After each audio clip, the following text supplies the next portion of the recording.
Let's look at one more example. We want to find the maximum value of an objective function subject to a constraint equation. So in this example, we're dealing with functions of 3 variables, but the idea is the same. When the extremum value occurs, the level surface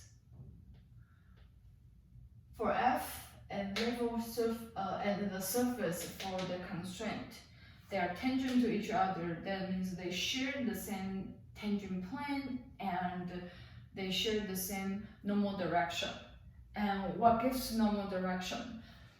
Gradient f gives the normal direction, gradient g also gives the normal direction, and they're the same. So what does that mean? That means these two vectors should be parallel, meaning one vector is equal to a constant times the other vector.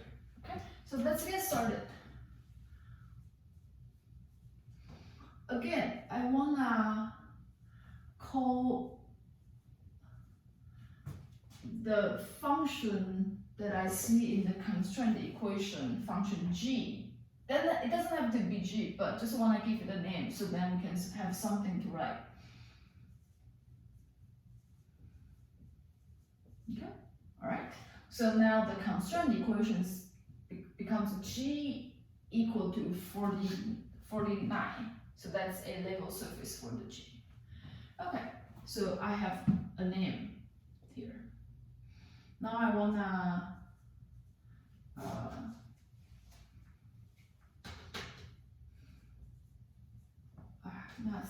I want to find gradient f and gradient g. Okay, so then I can say these two vectors are in the same direction. Okay, so gradient f, look at this function, gradient f is 4x, 2y, and 6z. Okay, df dy, df dx, df dy, df dz. Gradient g,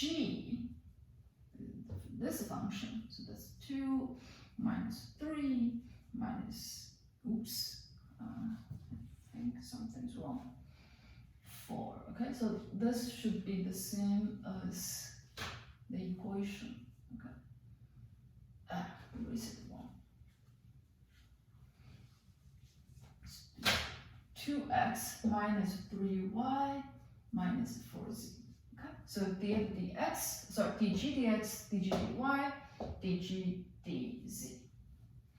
All right. So now we have the ingredients that we want.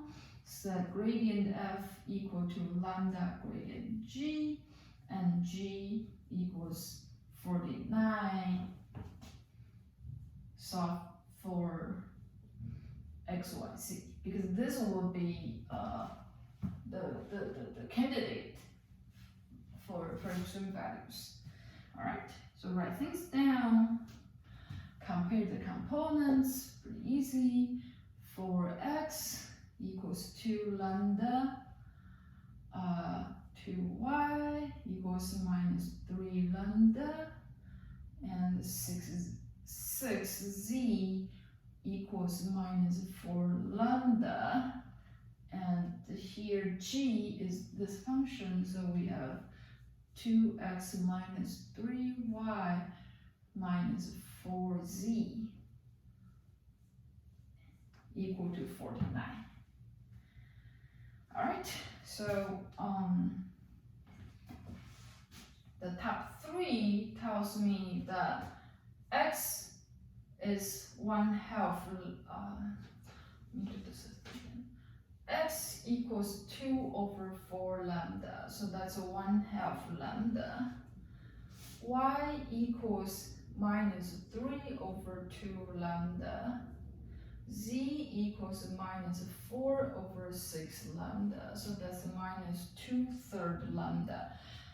I see that if these two surfaces are tangent to each other, they must satisfy this equations. Now we can plug this into the constraint equation and find the lambda value. All right. So now I should have 2 times x minus 3 times y minus 4 times z equal to 49. All right. So put this together, I have lambda plus 9 over 2 lambda plus 8 over 3 lambda equal to 49. I can combine them, so let's see. So 1 plus 2 over 9 plus 8 over 3 make a common denominator, so that's 6. 1 becomes 6 over 6. 9 over 2 becomes 27 over 6. 8 over 3 becomes 16 over 6. So that altogether is 49 over 6. Okay, beautiful. So I have 49 over 6 times lambda equal to 46. So what do you say about lambda? So lambda value should be 6. Okay, but lambda value is not what we are looking for exactly. We are looking for the x, y, z so that these conditions will happen. Okay, so far what do we get? That it happens. If it happens, then lambda would be equal to 6, and we can then plug this back into the 3 equations here, and we then have x equals 1 over 2 times 6, so that's 3.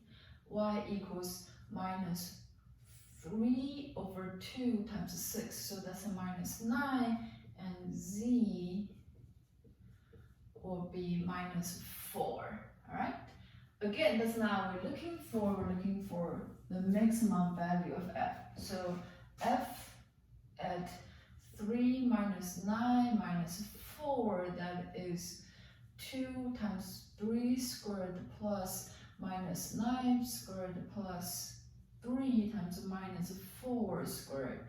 So that is 2 times 9 plus 81 plus 3 times 16. So that is 18 plus 81 plus, what is this? 48. Okay.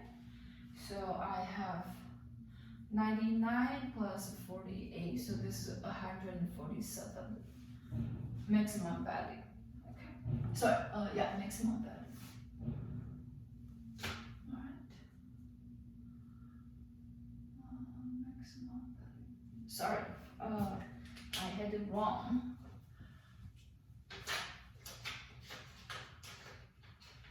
We are looking for the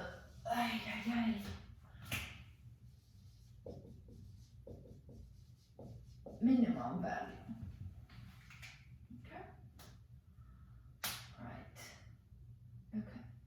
Because it's clear that under this constraint, there is no maximum value for f. F can be as large as it needs to be. Okay, so this is the minimum of f.